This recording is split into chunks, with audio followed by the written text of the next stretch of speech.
Pessoal, na aula de hoje, nós vamos dar continuação à teoria geral do processo. Vem comigo!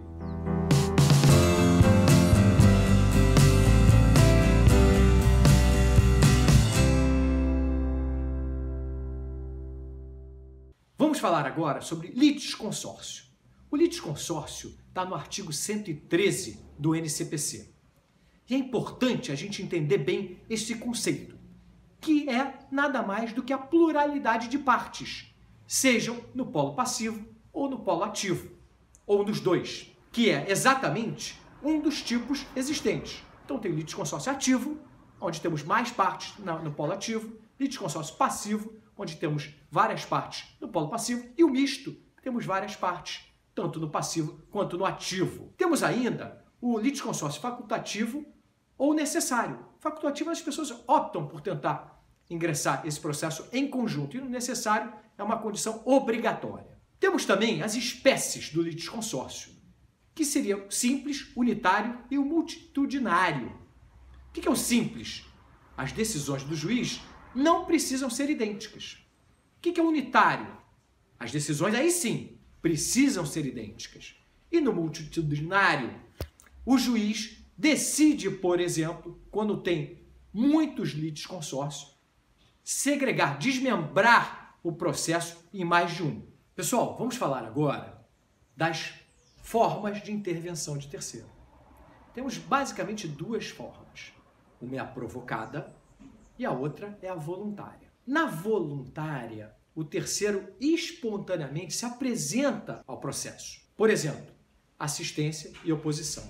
E na provocada, uma das partes convoca um terceiro a ingressar na ação jurídica processual. Por exemplo, a antiga nomeação à autoria, que não existe mais com esse nome, mas o conceito permanece, a denunciação, a lide e o chamamento ao processo. Detalhando um pouco mais estes tipos de intervenção de terceiro. Na intervenção voluntária, no caso da assistência é uma modalidade de intervenção de terceiros que ocorre sempre quando um terceiro demonstrar interesse jurídico na causa. Então ele ingressa na relação como auxiliar de uma das partes, voluntariamente. Temos ainda a assistência litisconsorcial. Ocorre sempre que um terceiro poderia ter sido parte, mas não foi indicado. Temos ainda a oposição, como já mencionado, detalhando um pouco mais, é o seguinte: quando um terceiro pretende obter a mesma vantagem ou bem que está sendo discutido na relação jurídica entre o réu e o autor. Falando agora da intervenção provocada.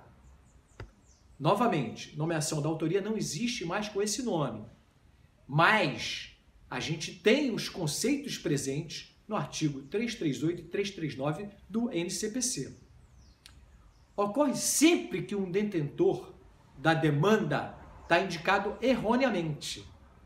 Então ele deve indicar o sujeito passivo da relação que está sendo discutida. Denunciação da lide é uma modalidade provocada de intervenção de terceiro que ocorre, na verdade, quando estamos diante de uma ação regressiva. Por exemplo, eu sou demandado, mas, na verdade, a culpa originária é de um terceiro. Então, neste caso, a gente aplica denunciação da lide. Tem ainda chamamento ao processo, que é sempre quando uma das partes convoca um terceiro corresponsável pela obrigação. Vamos adiante agora falar da extinção do processo. Quando é que o processo é extinto? O processo é extinto por meio de sentença, conforme artigo 203 do NCPC. Ele pode ser extinto com ou sem resolução de mérito. Sem resolução de mérito, consta no artigo 485 do NCPC e se chama uma sentença terminativa. Com resolução de mérito, ele está no artigo 487 do NCPC e se chama sentença definitiva. O processo ainda se extingue pela perempção, como quando uma das partes esgota 3 oportunidades de promover uma ação sem resolução de mérito. Então, essa Esse processo é extinto.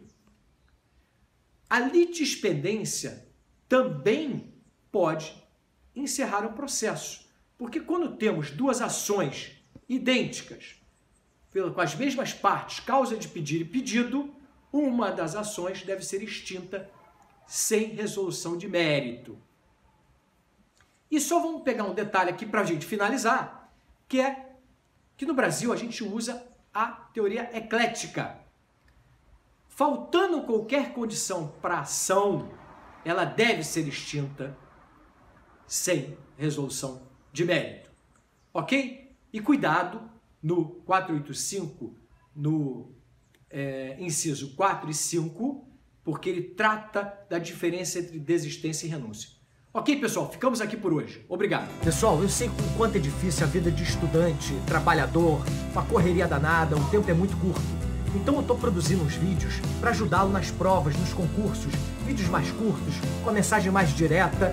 Espero que vocês tenham gostado. Se gostaram, curtam aqui embaixo, digam que gostaram, deem joinha e acompanhem a gente pelo ajudajuridica.com, né, que eu também escrevo materiais lá, resumos para as provas, casos concretos corrigidos. Compartilhem os vídeos com os amigos e se inscrevam no canal, que eu vou estar produzindo outros vídeos para ajudar vocês nessa caminhada.